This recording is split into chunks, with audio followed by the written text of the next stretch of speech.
Assalamualaikum, ketemu lagi di episode Ulas Buku. Hari ini aku akan membahas sebuah buku yang ditulis oleh seorang penulis mega bestseller. Mungkin di antara teman-teman udah familiar banget dengan namanya. Aku sendiri sih udah ditemani oleh karya-karyanya sejak aku remaja. Sampai-sampai aku tuh dreaming, ingin banget punya pasangan kayak Tatsuya karena aku ngerasa relate banget dengan Tara Dupont. Nah, di tahun 2020 kemarin, akhirnya penulis ini menerbitkan karya barunya. Ini merupakan buku ketiga dari series New York, di mana yang pertama adalah Sunshine Becomes You, yang kedua adalah In a Blue Moon, dan ini adalah yang ketiga yang berjudul The Star and I.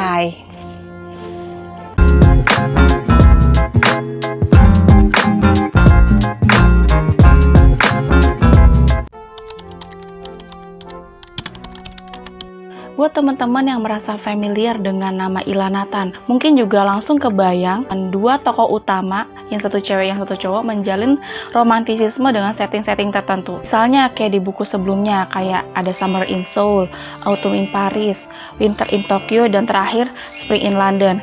Di sini juga, di series New York ini juga mengedepankan dua tokoh utama, cewek dan cowok, yang menggerakkan plot dengan bentuk romantisisme.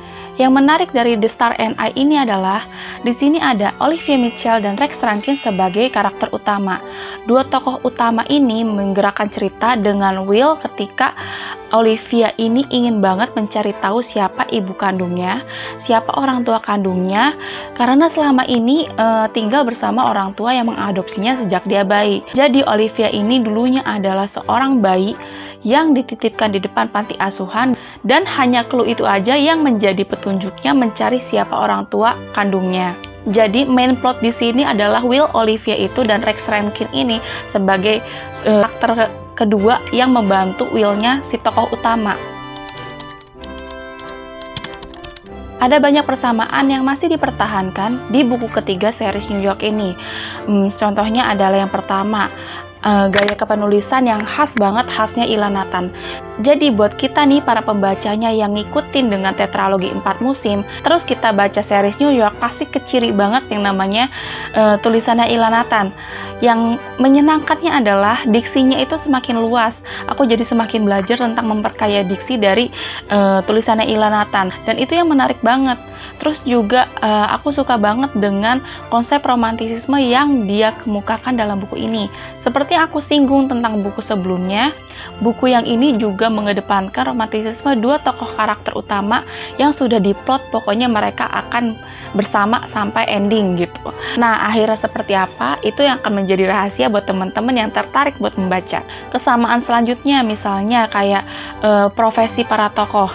Misalnya kayak dulu kita ngelihat Alex Hirano sebagai pianis, atau kita ngelihat Mia Clark sebagai penari, atau kita ngelihat Tatsuya sebagai arsitek.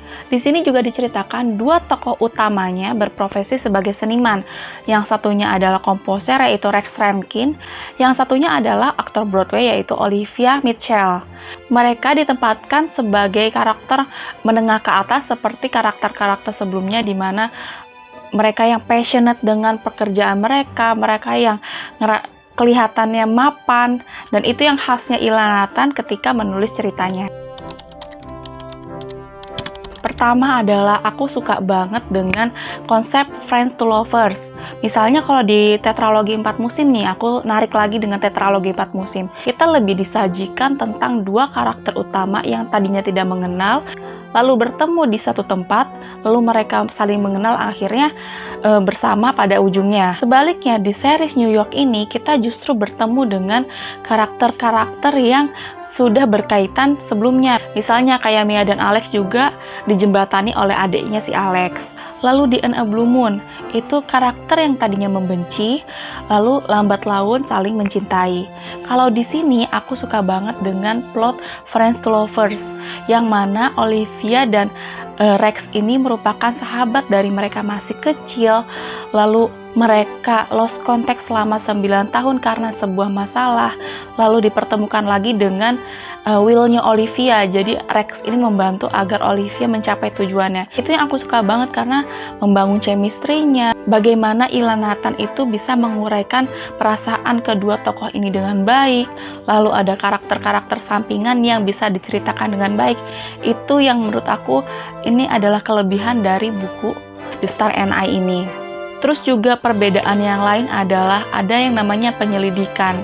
Kalau teman-teman mungkin mikir penyelidikan itu kaitannya dengan novel-novel detektif atau thriller. Nah, ini sebenarnya nggak thriller, tapi aku suka banget dengan caranya penyelidiknya Olivia itu menjalankan misinya membantu Olivia mencapai tujuannya.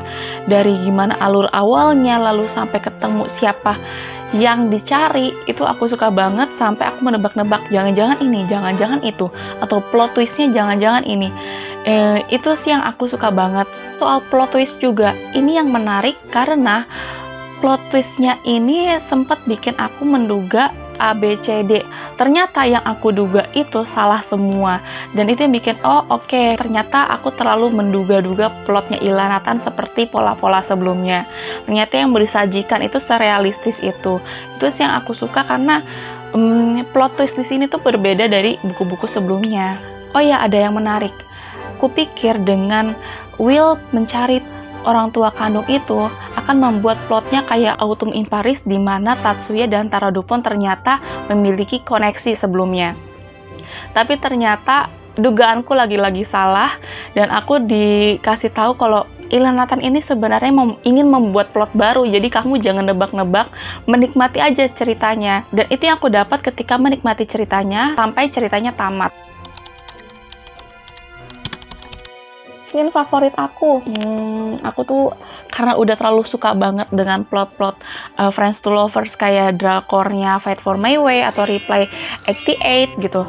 Nah, di sini juga aku suka banget dengan chemistry-nya kedua tokoh itu tadi seperti yang udah aku ceritakan sebelumnya.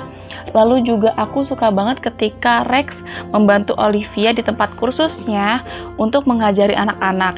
Jadi Rex sebagai komposer membantu mengiringi Olivia menyanyi di depan murid-murid vokalnya. Di situ yang satu bernyanyi, yang satu menjadi pianis, kayak klop banget dan itu serasi banget. Itu yang mengingatkan aku kepada Alex Sirano dan Mia Clark di Sunshine Becomes You. Sekian review dari aku.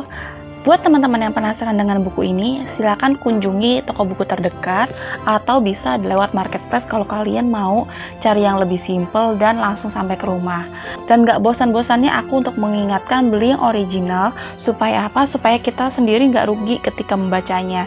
Karena kalau kita beli bajakan, khawatirnya yang ada adalah kita membaca buku yang lembarannya sudah rusak, tinta-tintanya sudah gak kebaca, itu kan merugikan sekali. Mendingan langsung beli yang original, cari di marketplace terpercaya, dan selamat membaca. Sekian dari aku. Wassalamualaikum warahmatullahi wabarakatuh.